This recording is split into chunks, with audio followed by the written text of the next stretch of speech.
We're super excited. We are super excited. My name is Alessandra Caruso, and I am the Associate Director of Editorial Design and Creative at Creators Publishing. And I have been working alongside Kelly Evans, our department head, to host this event.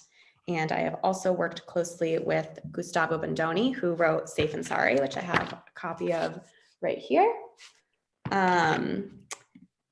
And he will be joined today by Maria Tuena, Valeria Allo, and Luis Martínez-Fernández, who are all authors, and they will all be sharing more about their work today.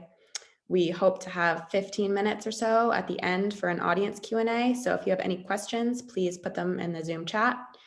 And before we get started, I just want to thank our media partner, Be Latina. If you're not familiar with that website, I encourage you to check it out. They're linked on the event page. And without further ado, I will hand the mic over to Maria, our event moderator. Thank you very much, Alessandra. Thanks everyone for joining. We're going to have fun today. We're going to talk about fiction and nonfiction, and we're going to talk to an incredible panel of authors. So I think the best approach would be we'll go around the Brady Bunch squares here. We'll start with Valeria and ask her to introduce herself and tell us about her book. Thank you, Maria. So my name is Valeria Aloe. I live in the US. I'm from Argentina. I've been in the US for the last 20 years. The title of my book is Uncolonized Latinas. And let me show you my book. Here's my book. I sent out the final manuscript a few days ago. This is my first book. I'm the first-time author and very excited to be in this journey. Thank you. Luis? My name is Luis Martínez-Fernández. I'm a professor of history at the University of Central Florida, and I'm also a syndicated columnist with Creators. I'm going to speak about a book that I wrote, and I'm also going to speak about a book that is trying to find a publishing house. So the first one is Revolutionary Cuba History, and I'm playing with the title, All History is Contemporary History, Essays on Politics, Culture, and the Unimaginable Events of 2019-2021. Great, thank you. Gus? So I'm Gustavo Bondoni, sorry. I'm a fiction writer, so I complete the set. I write a little bit of everything in every genre. Today, as Alessandra said, I'm here to talk about my book, Safe and Sorry, which is a literary fiction collection of short stories which are intertwined. So although the characters often don't know it, what they do in one story affects what happens to others in the others. And often in unexpected ways, or in ways that aren't really all that linear, if you like. It's not necessarily A plus B equals C. It's A happens and then B happens because A happened. So that's the book I'm going to be talking about today. I have some other books. I have books in several genres. I write science fiction and fantasy as well. I write literary fiction, as I've said. I have written some crime fiction. But today we're going to focus on the literary fiction because I think it's the book that most aligns with the topic of this panel. And well, though she didn't say it, Maria is also an author. So Maria, could you tell us a little bit about your book? Oh, thanks, Gus. Yeah, so my name is Maria Tuena. I am CMO of a company called Ads Mobile. And in my spare time, many years ago, I had it in my head to write a children's book. So my book is a children's book. I don't know if you guys can see it, called School Crossing. And it's about a little girl named Mariví, who lives between two worlds. She's the child of immigrants, and she lives in a neighborhood which is very non-Hispanic. And the story is about what happens with the culture clash and her first experience as an outsider when she goes to school and realizes that no one looks like her or speaks like her or anything else. So the book is really about what happens in the acculturation process. It's part of a book series that's a longitudinal series for kids at different grade levels. This is the first one, but we all go through different experiences throughout every grade, children do, where they feel like outsiders and they feel different. And the book is really to help children of immigrants feel like they belong. So I want Mariví to be their Sherpa, if you will, so they don't feel alone. So that's what that book is about. So let's start with Valeria. How has your life experience informed your content? So my book is about helping Latinas overcome our cultural limiting narratives. So I'm a first generation to college. I'm the first one in my family who moved to the US. My parents and my brothers are still in Argentina. I'm the first to go to corporate spaces, to get an MBA. So in a way, I was, the first in my family to access those new spaces with everything that it means being an immigrant, being a woman, the only one, not having those, anybody in my family to go to and ask, am I doing it right?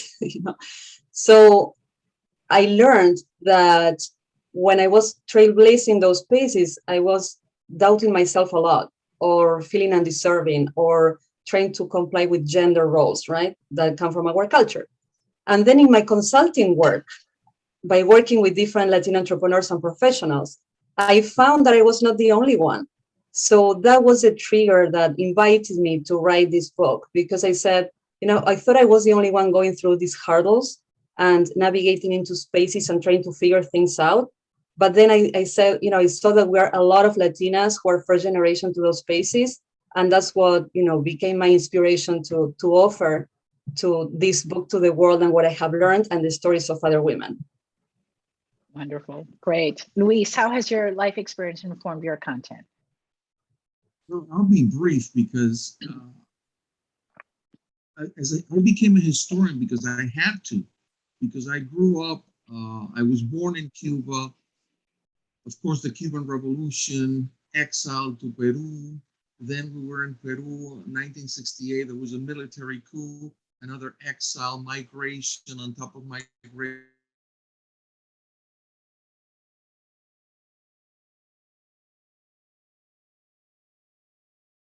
That's why I wrote on the Cuban Revolution, for example, and that's why I write syndicated columns on politics. So my life, my work is in many senses autobiographical. Great. Gus, how has your life experience informed your content? So I would probably never have become a reader if I hadn't moved to a country when I was very young, where it got dark very early at night in the winter. Like, it was dark at 4 when I used to live in Zurich. So I became a reader at a very early age because of that. And that's how I ended up becoming a writer, because you first become a reader, then you become a writer.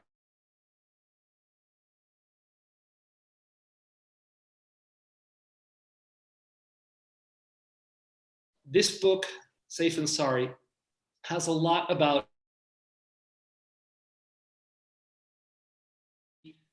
not only the American culture, because there's a lot of people in the US in this book, but there's also people moving from the Middle East to Argentina, which is looking at a Latin culture from outside, which gives a very different view of the typical Latino experience as seen from someone who isn't even from the Western world.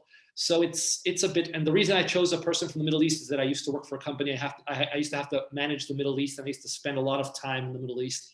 So I really have a lot of Middle Eastern friends, and some of them are informing this character.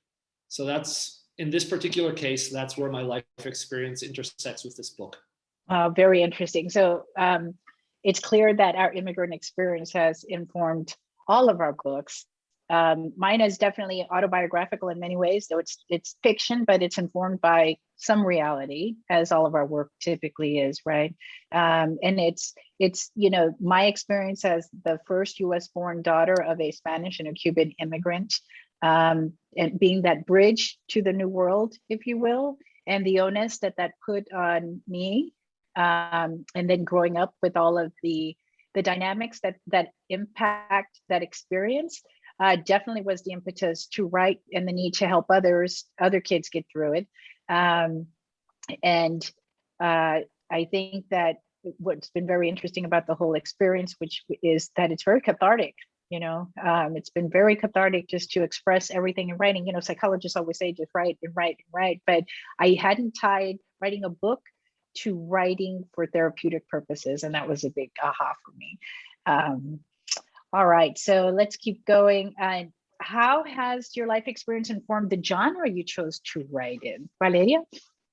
So it's a nonfiction book. And by working closely with Latinas during COVID, they were essentially breaking down, saying, I lost my business, or, I don't have any more clients. And I discovered that I have this passion for listening to people's stories and to help them by understanding where they are. So my book became, even though initially I thought writing a book about self-empowerment for Latinas, when I started to interview Latinas and interviewed more than 50 Latinas for my book, I allowed them to express whatever they wanted to express. And I have to say that 80% of my book is not what I was initially thinking about.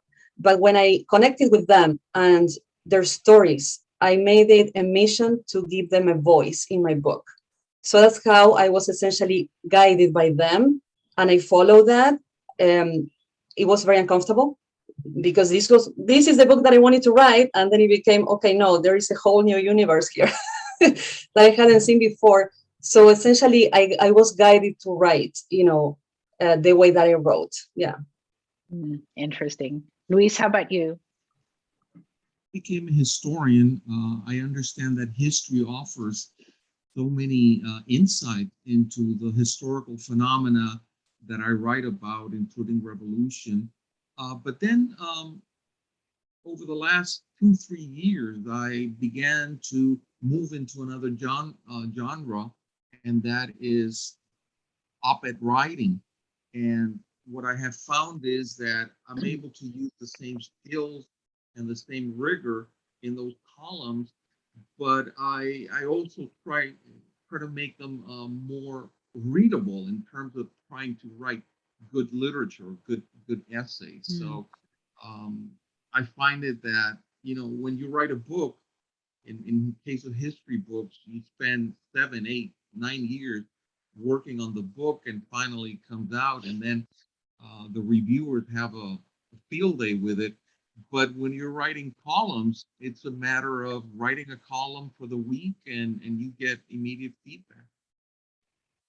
Interesting.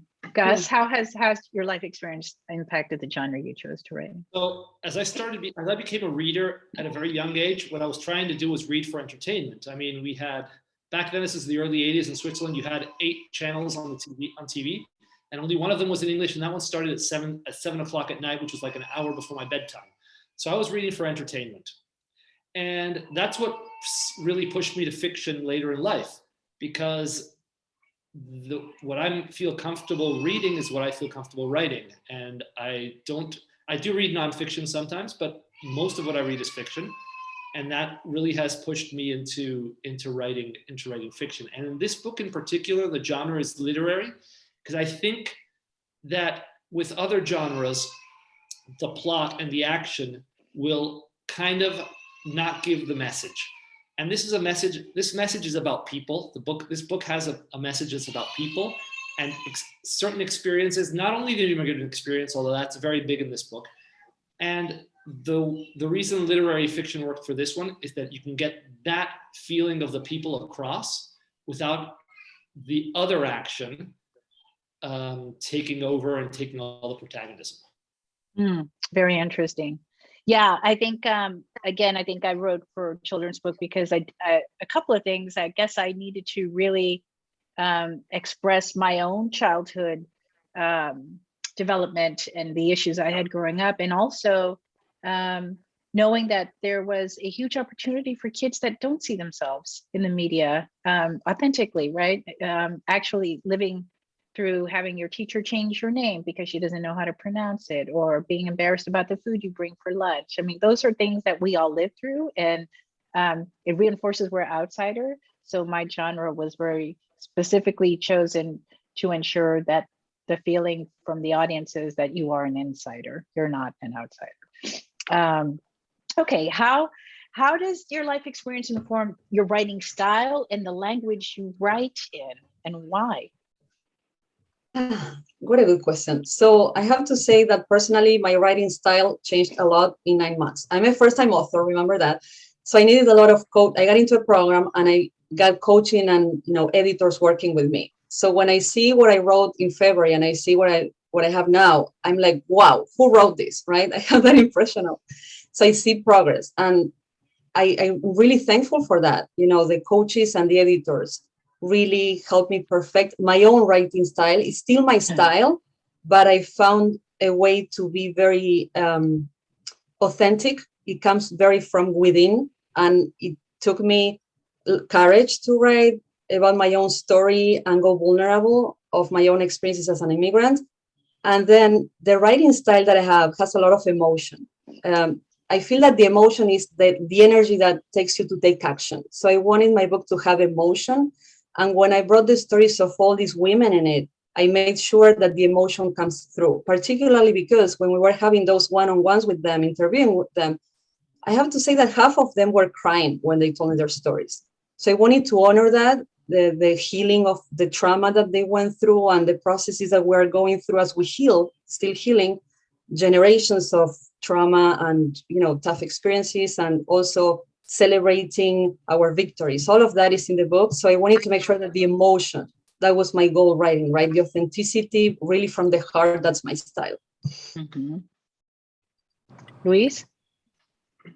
Well, I write in English, but I will say that I write in English with a Cuban accent, and I do that on purpose because I was socialized as a scholar in the Spanish-speaking world, and I write like a Cuban, and some of the things that I just don't want to and perhaps can't get rid of are a sense of rhythm in writing, irony, storytelling, the sensorial, which is so rich in Caribbean culture and the arts. So that's my accent, and I don't plan to get rid of it. Great. Gus, how about you? So I write in English. It's the language I always read in because as I was growing up outside of Argentina, I was always surrounded by books in English. So that's the language I feel most comfortable in when it comes to writing. I spend my entire day speaking Spanish, but when it comes down to sit down and write, I write in English. And like Luis said, I do think the fact that I spend the rest of my life just existing in Spanish actually does affect the tone and the rhythm of the writing. So I might write with an accent I don't even see, but it's probably in there. Interesting. Okay. Well, I definitely write in English. And in this particular book, School Crossing, whenever Mariby, the character, is speaking to her parents, again, going back to the authenticity, she would always speak to her parents in Spanish.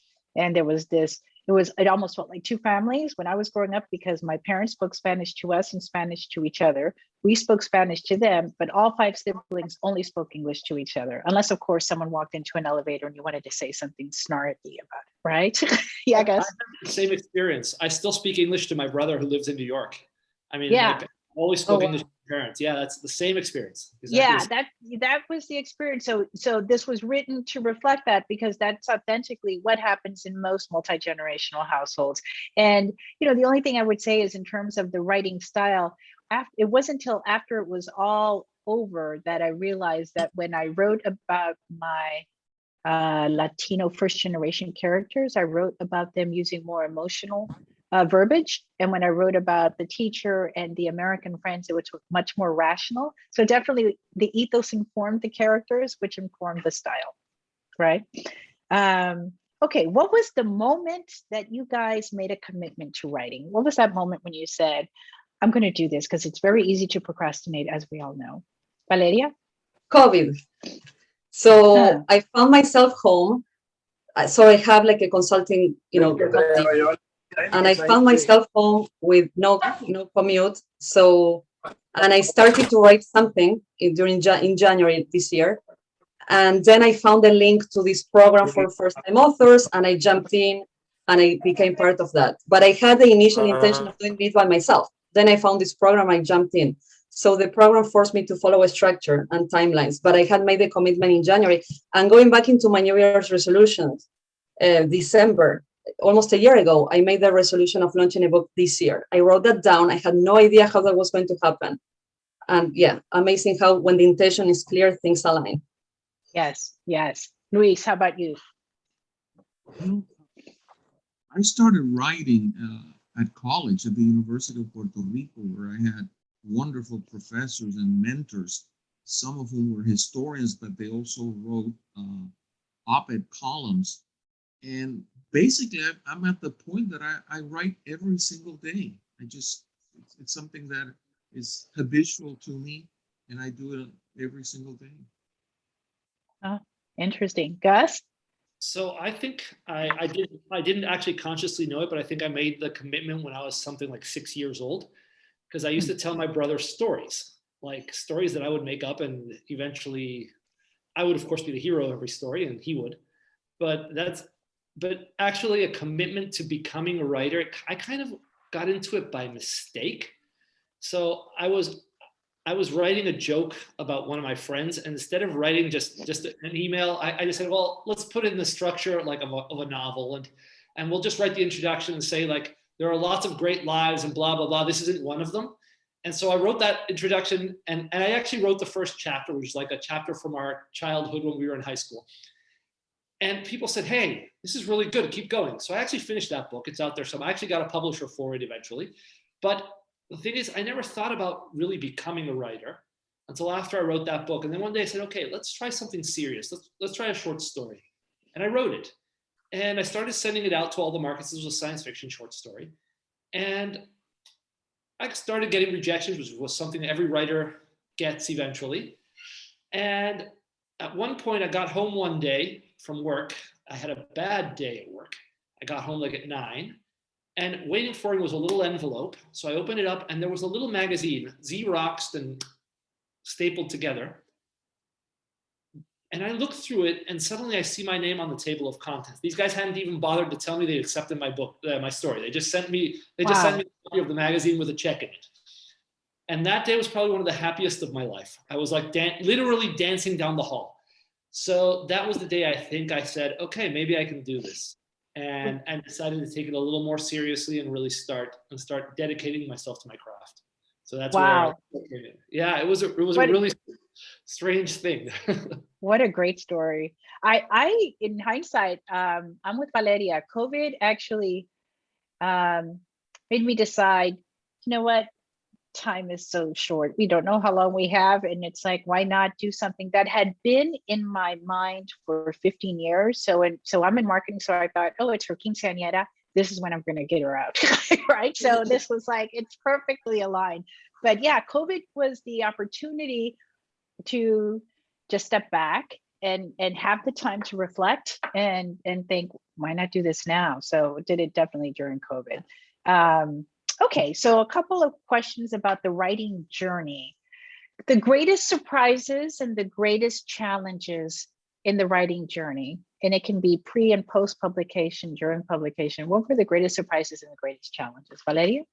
So my big surprise, I would say, was to discover that in the Latino community, we have been so silent, that we don't speak to each other, that we don't tell our stories, and that we haven't been learning from one another. And when you think that many Latinas now are new into those spaces that I mentioned before, academia and also jobs, professional careers, not talking to each other is really so sad in the community, because we have so much to not only heal, because we need to talk about the struggles that we have, right?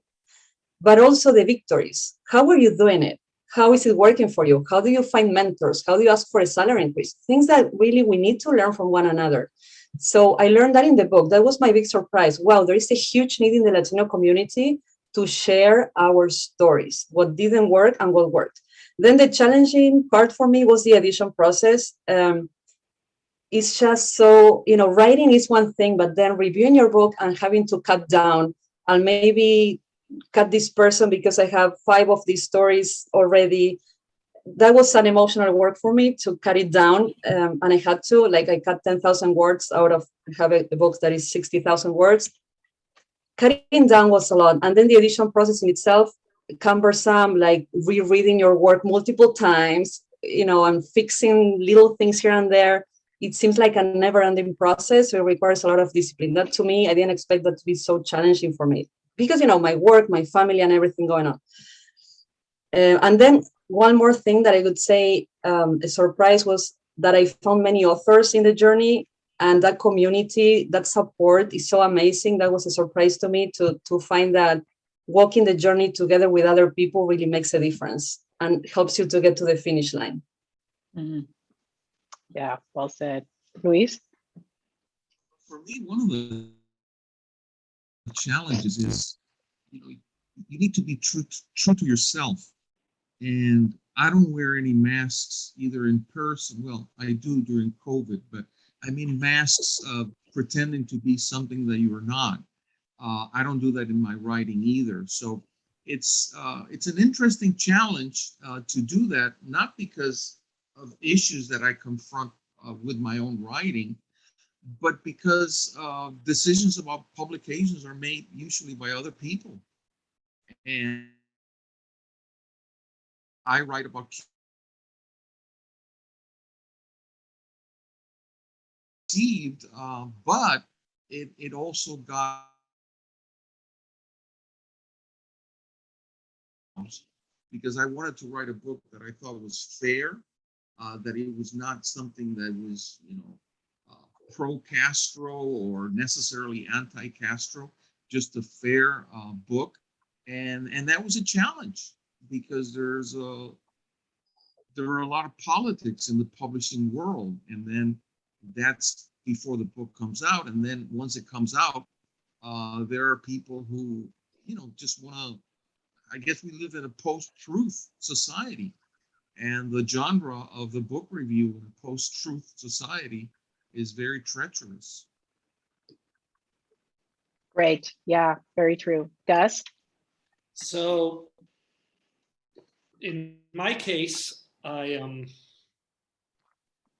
was surprised by the number of writers there are out there. So, like, as soon as I got a story published, people started reaching out to me saying, "How did you do this? I only get rejections." Like people you never imagined, Facebook friends, LinkedIn friends, people in real life. And the other thing so like there's a lot of writers out there. I know the creators team is probably nodding along because they get to see the number of books they get in their slush pile. The slush pile is what the industry calls the unsolicited manuscripts that come in from writers who have not been asked to send something in. And the other thing that really did surprise me is how hard it is to call yourself a writer. So most of the writers I know, including writers who work with really big publishing houses, most of them have a day job. Not everyone is Stephen King. And there's something called imposter syndrome among writers, and nobody says, like, what are you? And I really, it's hard to say I'm a writer. Like most of the time you talk about what else you're doing. And that really surprised me. I mean, I've published, I was just doing a quick count. This Safe and Sorry is my 15th book. They've all been traditionally published. So at some point, an editor somewhere, a purchasing editor decided it was good enough to buy. But I still have trouble telling people, hey, I'm a writer. And that's something that I wasn't expecting. Interesting. Yeah, that's very true. I'm going to agree with all of the above, literally, and on the side, because I think the editing process is just horrific. And it's very hard to edit your own work anyway. So I think editing is very hard. I think to your point, Luis, being true to yourself and to the characters that you've developed is hard. I have, little things like I have a scene where there's a cross in part of the storyline includes a cross, and someone told me, oh, you need to take that out. It's like, why? Well, it's not politically correct. Well, it doesn't matter. It's reality, right? And so being true to the reality is takes an act of courage to some degree. And in terms of post publication, what has surprised me the most was that the book was written for kids in first grade or second grade. And as much as I've had a lot of stuff from teachers and the kids talking to me in Zoom calls with the kids and how much they've enjoyed it, the adult children of immigrants that lived this experience 40 years ago, but had never talked about it. I had 2 calls, one from a brain surgeon and one from a lawyer, which I thought was really interesting. And they just said, thank you for writing this. This was my life story. So, I mean, that is such validation in so many ways, but it's so touching and it's so great to be able to have someone else explore their experiences and come out from it from the other side and give them an opportunity to express whatever feelings they need to express. So that's been really, really powerful, which is the next question. So I'll go ahead and ask it of you all. Are the audiences the ones you originally thought would resonate with the book? And Valeria, I know it's early for you, but any thoughts on that? Oh yeah, I do.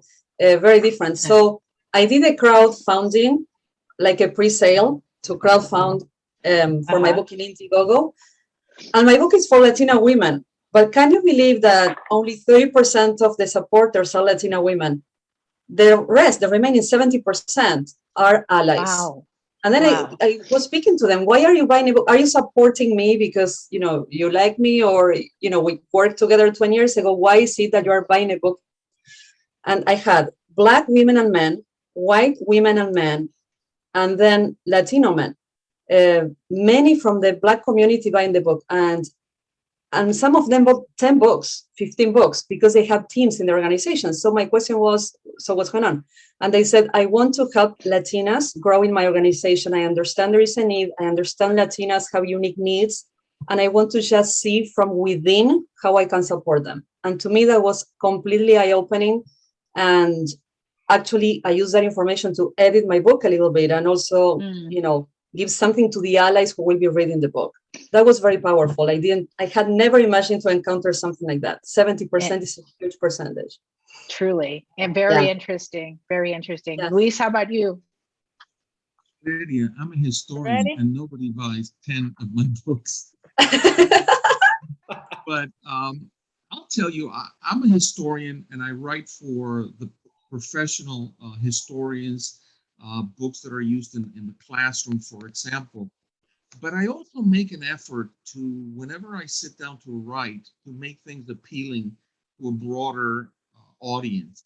And that includes writing jargon-free. There's too much of that in academic writing, and I can't stand it. And I also like to interject human stories. My most recent book on Cuba is Key to the New World, A History of Early Colonial Cuba. And I tried to tell the story of early colonial Cuba going back to the pre-Columbian era all the way to the year 1700. Now, there are ways in which you can do that, and you can talk about the structures, the economic structures, the political institutions, all of that. But unless you interject stories of real human beings that people can relate to, you won't get beyond the academic market. So as I was doing the research, I came across some fascinating individuals, and I had to integrate them into the narrative. For example, there's a woman by the name of Paula de Eguiluz, who was a slave, and he managed, an African slave, and she managed to get married, although not really married, live together with Cuba's wealthiest man, who was the administrator of the copper mines in the 1600s. Well, one day the Inquisition knocked on her door. As it turns out, women of the elite were very jealous of her because her wardrobe included hundreds of items, luxury items, that they could not afford. So the Inquisition comes knocking at her door. She gets dragged to Cartagena, accused of numerous heresies, including witchcraft, including creating potions to attract and retain men. And it's a beautiful story. It's sad, of course. This woman who had all of the luxury dresses that she could wear ends up condemned by the Inquisition and wearing just one of those penitential garb dresses that are made out of sack. It's an incredible story. Interesting. That's very interesting. Yeah, the weaving of human stories is fascinating and so important, right? It just brings it to reality. Gus? So I write commercial fiction as well as literary fiction, and I'm often surprised where my name gets mentioned sometimes. Sometimes it pops up like on places that have to do with political commentary or feminist feminist sites, or even the other day I saw someone pointed me to Reddit where someone recommended one of my books of short stories as like the best modern short story collection you've never heard of. So it surprises me every day, but writing for the mass audience, I kind of do need to know that it's going to be read by pretty much everyone. So you're going to have it pop up in conversations where you don't expect it. Interesting. Okay. I am going to look at the time here. We have like 5 more minutes. Why don't we go straight to what tricks or treats, since it's Halloween, do you have for aspiring authors that might be on the call? Why don't we start with that? Valeria? So one of my big ones was micro steps. So I had to constantly remind myself that a book is written one word at a time, because at some point the task can be overwhelming. It's work, it's hours. So particularly with the edition process, also the writing part, the first part when I was writing and I was having all these conversations with people, and I got this boatload of information, and I had to see, what is this book going to be about? Because people were like all over the place. So I started to think about which are the themes that repeat the most. And I had a system with sticky notes that then I moved. And with the sticky notes, I ended up, figuring out which chapter goes where. But that full process, the sticky notes, the moving them around, they're thinking about the themes, it's all micro steps. So I made sure that every day without exception, 7 days a week, I did something, even if 10 minutes, 15, sometimes 2 hours, but something to constantly move the ball down the field. That worked for me. And, whatever micro step I can take, whatever my energy allows me to do that day, I had that commitment, even if it's like it's sending an email to somebody to interview them, like something small. And that really worked. Interesting. Very, very insightful. Yes, that micro steps make a lot of sense. Reese, do you use micro steps? Micro steps? No, I don't use it. I don't know what that is, actually, but I do have some tricks, and one of them has to do with doing research. Doing research, it strengthens what you do, whether it's fiction or nonfiction, and it also makes it better writing. I'll just share an example from my latest column, which was on 1492, reassessing Columbus. That was the topic of my column, and I started writing. Although Columbus and Vespucci were contemporary Italians, and then I continued and said, no, I need to fix that. So I spent a couple of minutes Googling, and I wrote something along the lines, although Columbus and Vespucci were born just 3 years apart and lived in cities 150 miles away from each other, and then I continued. So there's always something that you can add, specificity, but also beauty. It's one thing to say, they were born 3 years apart from each other, rather than say that they were contemporaries. Mm-hmm. Mm-hmm. Gus? Well, in my case, I have two tips. The first one is, before you can be a writer, you have to be a reader, at least when you're talking about fiction. I wouldn't know about nonfiction, but in fiction, it's definitely true, 100%. You won't be able to put down your thoughts in writing unless you have your mind is accustomed to seeing them put down in writing. So what I say to writers is, you can't be a writer without reading. Read in your genre, read out of your genre, read as widely as you can, and read every day if you can. And the second one is, well, in the writer's world, we have a slightly profane saying, so I'm not going to use that one, but basically what it says is, put your bottom in the chair. I have a rule that says every weekday 1,000 words go out, minimum. Rain, shine, I'm tired, I'm not tired, there's 1,000 words going out. That means that at the end of a certain amount of time, you will have a story. At the end of a certain longer amount of time, you'll have a book.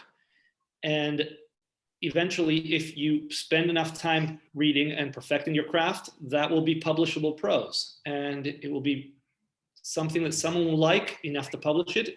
You'll be able to share your stories and your words with the world.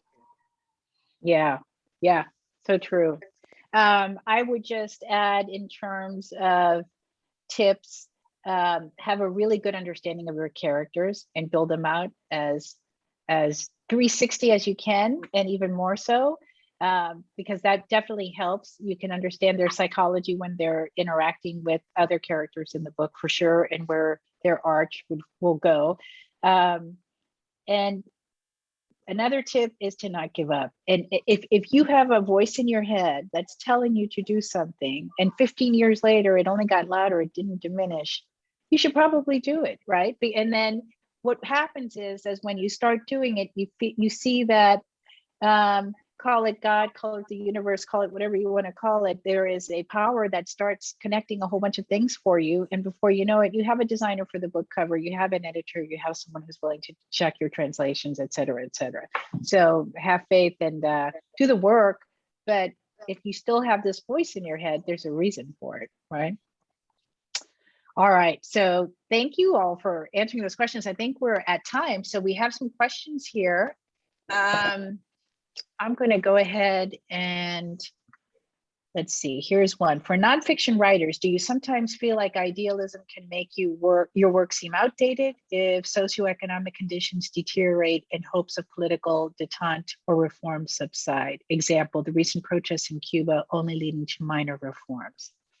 Great question. Luis? Well, I can tell you about passion. That's a factor that I think has to be there. And you can write in a passionate way, but also as a historian, I have to be between two worlds. So I'm always checking myself. And since I know that some of the topics that I write about are going to be controversial, I need to be twice as careful. And I have to double check the information, because the critics are going to pick on those little errors and say, you see, the whole work falls apart. So you can retain that passion, but you have to be very methodical about everything you write. Great. Anyone else want to add to that? Yeah, so I would say that my book is about real stories, right? But I also at some point brought colonization, and I'm not a historian. I'm in business. So definitely I had to do my research, and I had to talk to a lot of people, to sit with PhDs, professors, and to get, in a few hours, give me the summary of what historically happened, and different voices, some more liberal, some less liberal. So, and also I read a lot of those books. So I had to do my research. So when I form my opinion and I write, it comes from a place that I am confident, that I have spoken to a wide variety of people, that I read a wide variety of books, and I can form my own opinion, but I feel confident that it's well informed. When it comes to controversies, in my book, there is a lot about systemic bias, racism within the community. There is a lot of that. Topics that we didn't speak about as Hispanics yet, very controversial. And the way to approach that, to me, was like with colorism, for instance. I made it a mission to listen to Afro-Latinas, because my personal story as a white Latina, my experiences, I cannot, even if I try with my heart to represent what it can be to be an Afro-Latina, I can't, because I'm white. I didn't have that experience. So I was extremely intentional to bring those voices, to do that research, and to speak my truth, but also bringing their voices together with me. When I write, I have a mission, which is, even though I'm going to be talking about something controversial, I want to help the reader find the common ground. I want to make sure that we find a way to work together despite our differences. So I always have that intention, and I write towards that. I know that it can get uncomfortable, but then towards the end of the chapter, that's where we go. There is a common, a mission, or finding the way to work together, a resolution towards that end. Great. for fiction writers, how do you find a balance between including period or culturally specific words and phrases in your work and not overdoing it for fear of seeming hokey? Okay, You want to so start, Gus? I feel that one, yeah. So I have to divide it in two: the period and the culture. So if you're writing contemporary time scale and you want to talk about a culture, what I tend to do is I do not put in words from the culture unless they are pretty much untranslatable. So there are some concepts in Spanish or in whatever language, I'm sure, I just haven't researched them all, that really are specific to that language and really add to the conversation. There's things you just can't say in English. So that I would definitely include and try to find a way in the context to explain it. When it comes to period, what I would always recommend is use modern language without falling into the trap of thinking that people in 1573 have the same attitudes towards the world that we do, because they didn't. And they didn't have the same topics we've been talking about. The fear of getting canceled might mean that you talk about, I don't know, 1700s Cuba without talking about slavery or whatever. I mean, you might avoid the controversial topic. Don't do that, because people are going to read your book, and a lot of people have a lot more knowledge than probably you do on the subject. So it's something that you should try to avoid, even though your every instinct is saying, oh my God, these were terrible people, even the good guys. No, it's a different time. It has to be treated as such, at least in fiction. Nonfiction, your mileage may vary. Yeah, very good. And the only thing I would add to that is, in terms of school crossing in my children's book, the using a mix of Spanish and English, but just using some Spanish, not a lot of Spanish, and using it just in ways when it would have been organic in the conversation based on who the speaker was, and using a Spanish that is more universal, not specific to one particular culture. You never know that this character, you only know that this character, her parents are from a foreign country and they speak Spanish, but you never know what country of origin. Because I think if you get too specific, you lose the appeal, and the appeal really should be for everyone. There are some universal truths that all children of immigrants face, regardless of their immigrant status, whether they were political or economic exiles. There are some universal truths that they face, especially if they grow up in cities or DMAs where they don't have a lot of Hispanics around them, and they are definitely the minority. So I think being very sensitive to that is important. And we have another question. Do you see more cancel culture from those who may not agree with your viewpoint? It seems like criticism is so rampant. I can start if you guys want to. Okay. I come from the fiction side, where I think cancel culture is pretty much something that comes from the entertainment business, which is where I am at the end of the day. At least it's very publicized in the entertainment business. And yes, I see it, but you can, if you're a little bit intelligent, steer around it.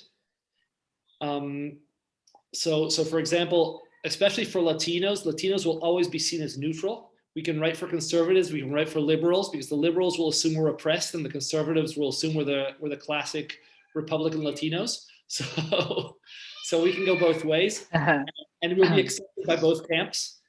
But yes, it is a bit of minefield out there right now. Yes. Luis or Valeria, any thoughts? Valeria. So this is my first book, right? So it's going to be in the market at the end of December. However, I did a lot of, in my pre-sale campaign, and also to get people excited that it's coming, I did a lot of social media. And in the social media venues, I posted these controversial topics. I have to say that I found so far that people have been receptive. So I'm not sure why, but I haven't seen much criticism. On the contrary, what I have seen is people saw my post, and instead of commenting publicly, they contacted me in private to tell me their stories, but with so many allies jumping in, that's what I see. I see more of a positive effect, even with the controversial topics. Actually, colorism, that is a huge, it's racism, right? Talking about racism within the Hispanic community makes no one comfortable, no one. But I'm going to do a workshop tomorrow for a big corporation, a big pharma company that wants me to talk about this with 300 Latinos employees. So I think we're being more open, at least to the topics that I write about. I haven't seen that cancel culture. Hopefully it doesn't happen. And if it comes, I'm prepared for that. I have learned that if everybody loves me, it's because I'm not doing my job of bringing the truth, of what it is, my work. So when you're authentic, when you're vulnerable, when you want to bring voices to these people who haven't had the chance to speak up and to tell their stories, it will be uncomfortable. That will happen. And we all need to be ready to, I'm all about respect and kindness. So that's how I, conduct myself. If, somebody doesn't react the same way, I won't react either. But that's, my experience so far. We'll see what happens in a few months. Yeah. And since I write for children, haven't had a lot of cancel culture yet, but when they get to 4th or 5th grade and get on social networks, who knows what I'll get. So that's any other questions? All right. I think there was one a little did I miss one? The strategies from Annabelle. What strategies have you used to navigate the process when you write about something that is controversial by powerful groups of society? For example, COVID or Cuba or whatever. Yes, you have to be strategic. You have to know who you are and be true to yourself. And just like I tell my students, don't make things up. Be true to the story. And you have to be strategic, but not to the point where you distort your message or you start wearing a mask as if you were somebody that you are not. There's some tricks that I've used in the past. It's interesting, when I wrote the book on the Cuban Revolution, it goes out to reviewers as a manuscript. You don't know who they are, they know who you are, and they say all sorts of things. And one of the evaluators, God bless him or her, said that, I should avoid using the word dictator when I write about Fidel Castro. Gee, what am I supposed to do? So what I did was, rather than use the word dictator, the first thing I did was, this story is about another dictator that preceded Castro, and that was Fulgencio Batista. So I'm not going to use the word dictator with him either. And then what I did was, you don't have to call people names to show what they are. So you talk about authoritarian regime and you put it in other words, but I mean, it gives you a sense of the political correctness that is out there when somebody says you can't call Fidel Castro a dictator in a book about the Cuban Revolution. Wow. Yeah. Great. I had a strategy for that I had is to give my controversial chapters to people to read it while I was doing the edition, because I was afraid of missing something. When it's controversial, you probably have a viewpoint.